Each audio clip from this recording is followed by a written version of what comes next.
Hello, and welcome to this WomenHeart live interview. I'm Selena Gora, the CEO of WomenHeart.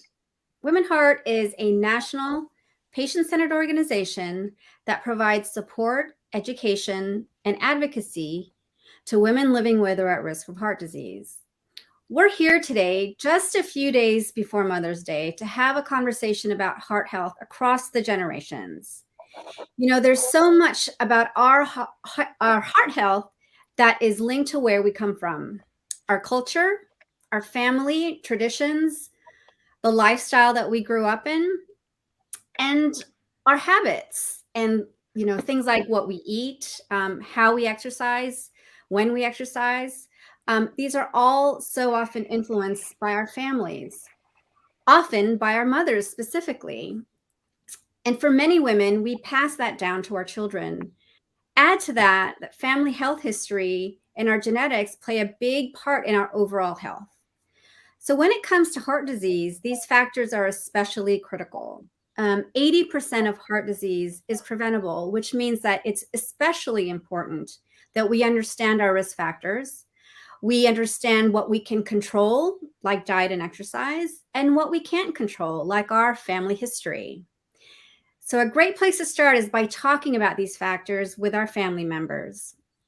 Today, I'm so pleased to welcome one of our wonderful WomenHeart champions, Lori Wood, and her daughter, Emily. Happy Mother's Day to both of you. Thank you. Thank you.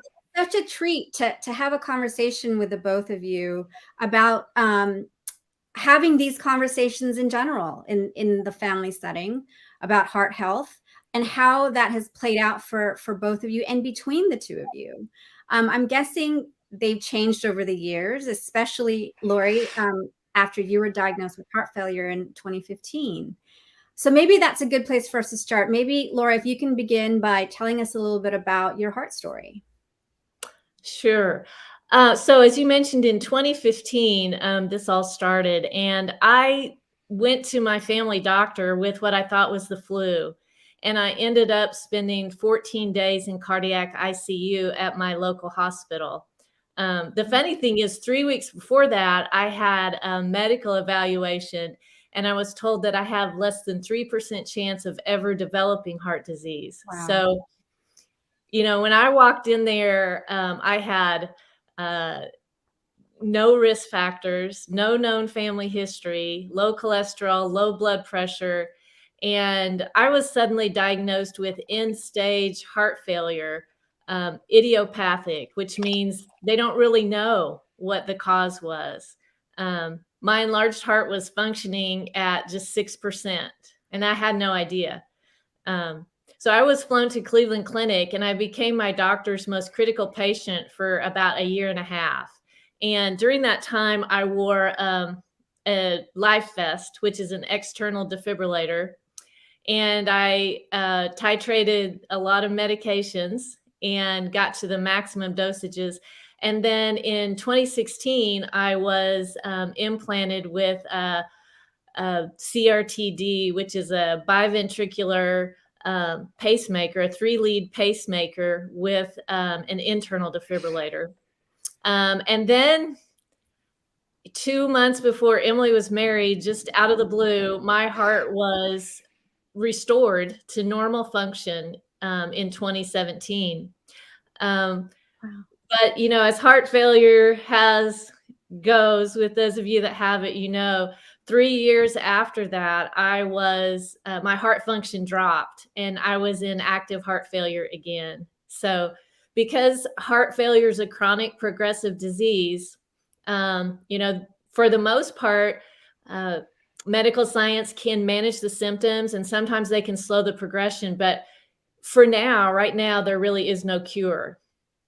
So that's kind of where I'm at and dealing with and just taking my meds, trying to watch diet, trying to walk, getting rest and those kind of things.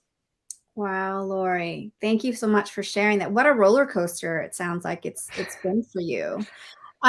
Emily, I'd like to turn to you now. Because I'm sure that those months were not easy for you or your family. And I'm sure that it was especially shocking since I mean, we see, and your mom is the picture of health, so this diagnosis probably seemed like it was coming from nowhere, and with obviously with few real recognizable symptoms or risk factors. Can you talk a little bit about how you grew up and what the relationship was in your family to health and lifestyle? And has heart health been something that your mom and you have ever talked about specifically? And Lori, please feel free to chime in as you wish. Yeah, absolutely. So in many ways, we were raised with a really healthy lifestyle. All of us kids played sports. There was always a vegetable on the table for every meal. If you would have asked me at the time, really any time growing up, I would have said that absolutely we grew up with health front and center. Mm-hmm. Oh, Mm-hmm. 1 second. I remember my parents like cheering us on at sports games. I remember us kids cheering my dad on as he ran marathons, which to me at the Wow. time was like, wow, the human body should not be able to do these things. Like Yeah. we really were like such a healthy family. Looking back, I think that what has been missing not only for our family but for a lot of families is just conversations about like why we do these things, or how sometimes you can look and act perfectly healthy on the outside and then still have a health issue on the inside that needs to be addressed. Yeah. And I think it's compounded. It's so complicated, right? Because so many of our health guidelines and standards are based on how, like, one type of person, and usually a white man, presents symptoms and how they react to medications and how they receive medical care. And then female bodied people oftentimes have an entirely different set of symptoms, which is what we saw with my mom. So like, yeah, for example, I thought I knew from school, what a heart attack looks like. But it turns out that that's not how it looks for so many people. Yeah, and then just we didn't talk a lot about the health problems of our grandparents or other people in Mm-hmm. our family. A lot of that was, I mean, my mom can speak to this better than I can, but I just always think that it wasn't really a conscious choice, but like a subconscious one, because you don't want to be scary to your kids and, talk about things that might make them think that the world is a really scary place to live in, or that their bodies are scary places to live. Right. Talking about gender disparities in healthcare is like super sticky and complicated, right? And learning about symptoms and health stories of other people in our family in the future will be a major way of encouraging a healthy lifestyle for our family moving forward.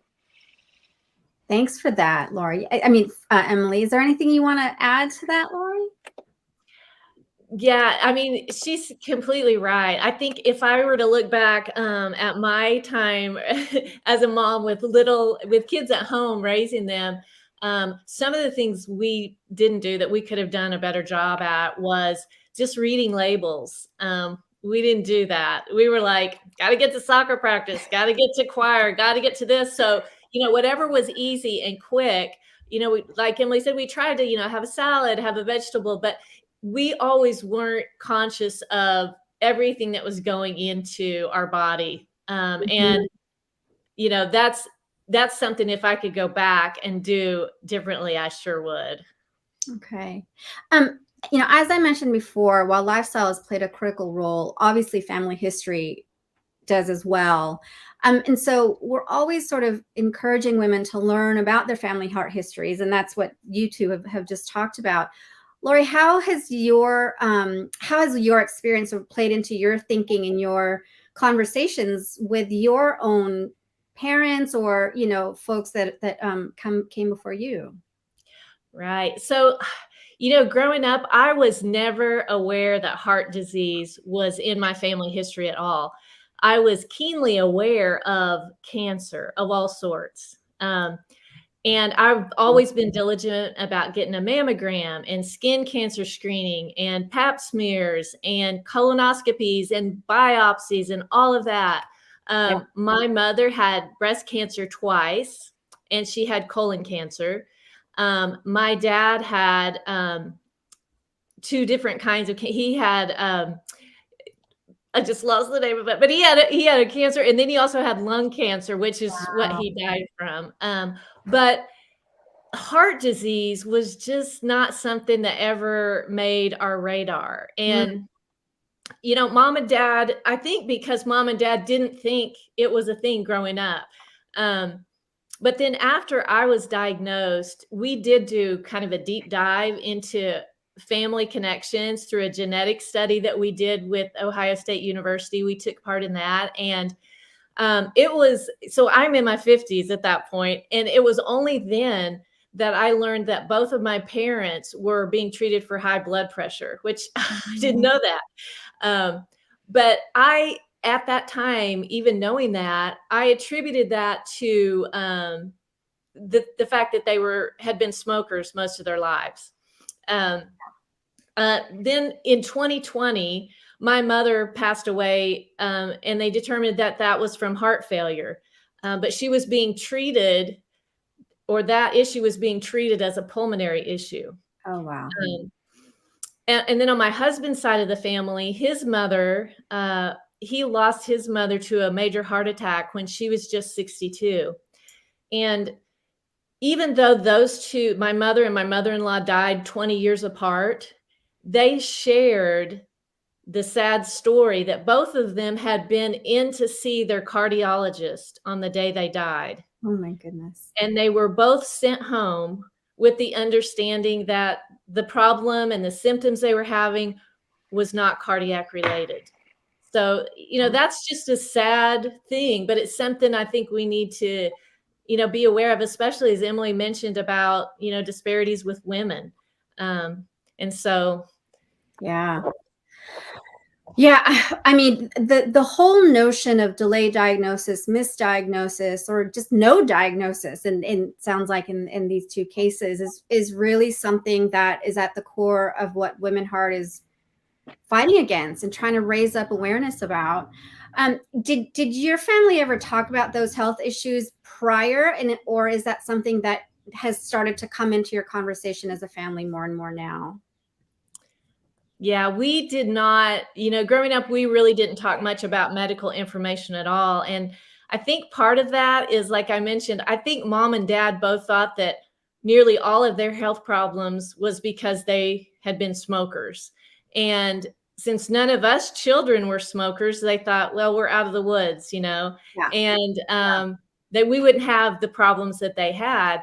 And they did warn us about smoking, which apparently we listened because none of us are smokers now, but Yeah. just not in general. And it wasn't until really after I was diagnosed with heart failure that I really became more aware of the symptoms to be looking for and the signs that, should be a sign of trouble. One of the things I did advocate for my mother to see a cardiologist near the end of her life, because a lot of the symptoms that she was experiencing were so similar to my own that I did advocate for that. And I have talked to my family. My husband had a pretty severe case of COVID last year, and he's had some heart-related issues that have brought up some more conversations. And I've tried to talk to my children about it, and I think especially my daughters, for the same reasons that we're talking about, to just be watching out, because a lot of times you're the only person that are going to see them. You're the only person that are going to be able to identify them. When Emily was pregnant last year, we talked again about peripartum cardiomyopathy. And, since my own case of heart failure the cause was never determined, I just want them to make sure that they're aware and they see the signs, even if it's not genetic, maybe it's a lifestyle thing that we're passing down, but either way, just to be aware that that's something that can sneak up on you. Yeah, it just sort of really brings home this point that conversations may be uncomfortable and may be difficult, but they still need to be had. And especially in the context of the diagnostic journey, which is what I think we're talking about here today, is really understanding what it means to continuously have that conversation so that you're aware about, I think Emily said it so well, about your own bodies and what's happening internally. We know that women are more likely to be misdiagnosed or to receive a delayed diagnosis of heart disease, again, with your stories being really important examples of that. We hear stories all the time of women being sent home from the ER or told they're stressed, or which is in and of itself, an important thing to look at. But and the fact that both of your mother and your mother-in-law had seen their cardiologist, that to me is just, so glaring of an issue that continues to need attention. Needing rest. Yes, we all need rest, but many of these women are in fact having heart attacks, and it's not being recognized. Because I think so many don't think that women have heart disease, which is this very bizarre, I call it the Hollywoodization of heart disease, right? Because we think of, a middle-aged white man clutching his chest, and that's sort of all that we look for. We sort of miss all of these other ways that heart disease presents itself. So obviously knowing your family history and being able to say to the doctor, these are the symptoms I have, and linking that to maybe symptoms or a diagnosis that a parent has had, especially if they experience these things at a very young age. All of these things are really important and powerful to bring in to the doctor's visit with you. In my case, in my own family, my mom died of colon cancer at 39. So every single doctor that I talk to knows that fact, because it is so important in my genetic history. But I want to turn to you, Emily. I understand that you're a new mom to a baby girl, Hazel. Congratulations. Thank you. How has your mom's health and that of your grandmother's influenced your own life, and how do you plan on addressing heart health, especially since that you've recently gone through a pregnancy? And maybe I would also add, how do you think it will influence how you raise your daughter specifically, and more generally your kids, and what conversations do you think you'll have with her in the future? Yeah, absolutely. My mom is the strongest person that I know, hands down. And I think that most of the people who have heard her story or had the pleasure of having a conversation with her before know that it was highly likely that she was like significantly suffering for years Mm, before she was diagnosed with heart disease, before any of us kids, thought that there was anything wrong at all. When she initially came in, they were like floored that she had walked herself in to the hospital just based on her heart function. And so, as I'm considering the overwhelming task of being a mother to my own baby girl now, first and foremost, I know the strength of my mom is something that I'm always really going to be striving to emulate. And, strength not only for for myself, but also for her, and strength to have these conversations that we're talking about. I've learned through her journey too that a part of that has to include those tricky, direct conversations that we've been talking yeah. about, Yeah. specifically around health and all aspects of health, even when it might be easier to pretend like the risks don't exist, because there is such a strong through line within our family. I know that by telling baby Hazel and child Hazel and teenage Hazel about the women in our family who came before her will not only will definitely not lead her to think that they were weak, or that there was something wrong with the people in our family, but rather that those lives and stories are just another gift to her. Even the women like her great grandmothers that she should have met and did not, because of heart health and because of the way that heart health in women is treated in America. Lori, I can't help but think that you must be so proud of Emily as a new mom. Can you talk a little bit about how you come in now to this role of grandmother, and sort of what that's going to mean for the 3 generations that get to spend some time together? Yes. Oh, it's, you hear people talk about being a grandparent, forget about it. It's you just don't understand until you're there. Mm, And there's just something about being part of, something that's going to be there when you're gone. And you know that, and you can see that life that's, yeah. a little bit in some small way, a part of you. And then to see your own child be a mother is just such a blessing, because it's just, you know, and as you're talking to Emily, you're getting the sense that she's very intentional. She's she's a great mother, and I knew that she would be. And to see it playing out now is just it's like a dream come true. It really is. And um, I'm just so glad to be able to see that and to just play a little part in Hazel's life and in Hazel's upbringing, because she's in such good hands with her mom and dad. But it's a blessing.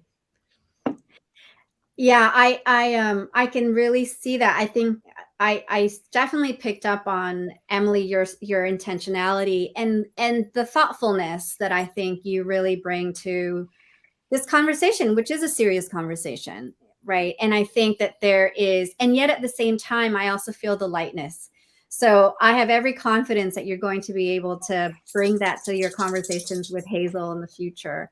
And you know, the fact that you do have the strongest woman you know around you, you know, I think that's really an important, I think, cheerleader that you've got in your corner. So I'm looking forward to seeing pictures of Hazel as she grows up as well.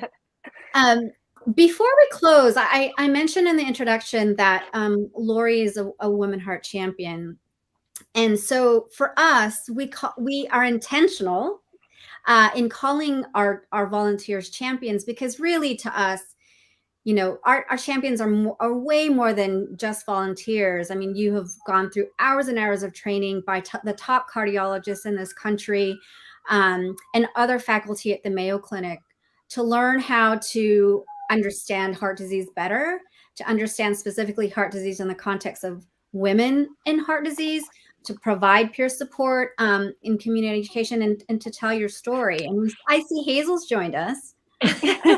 Yes, she had to come see her Marmar. Oh, are you And Marmar, Lori? Are you Marmar?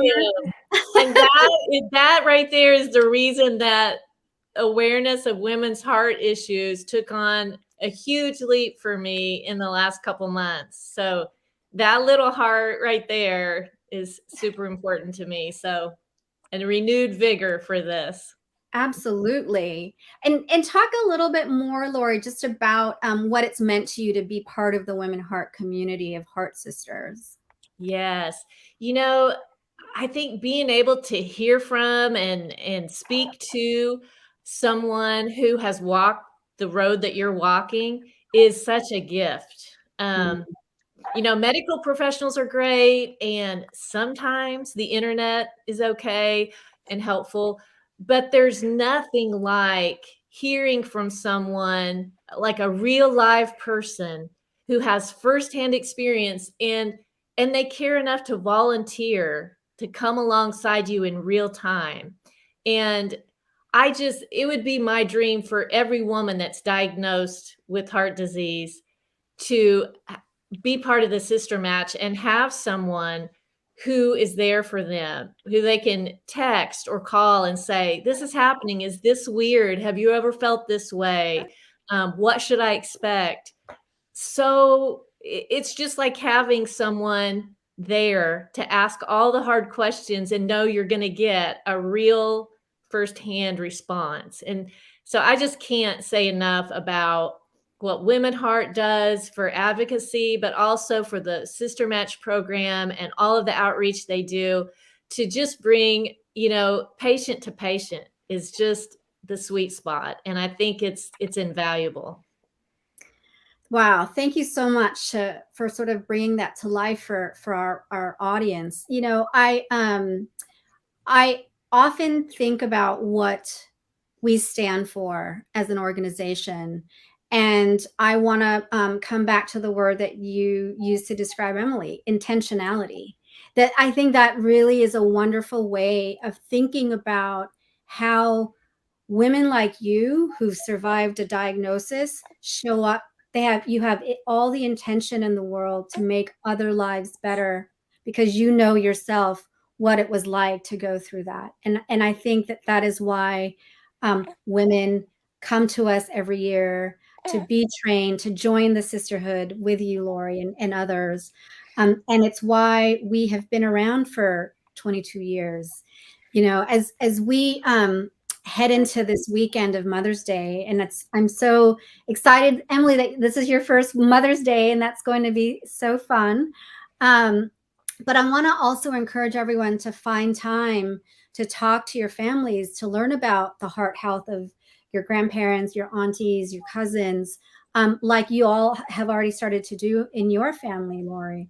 And understanding that you may be at risk is an important piece of information so that you can be intentional about how you move going forward. What will motivate you to make changes big and small, right? To live a life that's more heart healthy. That can mean finally going to the doctor, knowing your numbers, buying a blood pressure cuff. It means adding maybe a daily walk to your routine. My dogs are kind of, chomping at the bit because they haven't gone for their walk yet. It could also mean cutting salt, which is a really big part, I think, of maintaining a healthy heart. So, I think so much of what we've discussed with the two of you today, and the three of you now that Hazel's joined us, is really about what it means to have intentionality in having these conversations in the context of family. Knowing your heart health is absolutely, and knowing the history of your family is absolutely the first step in understanding what steps you can take to maintain your health. So I want to say thank you again to Lori and Emily and Hazel. Happy Mother's Day to you and to all the moms and aunts and grandmothers, godmothers, and other maternal figures out there. And I look forward to having more conversations with you in the future. Thank you. Thank you. Yeah, thank you. Good to see you. Good to see you.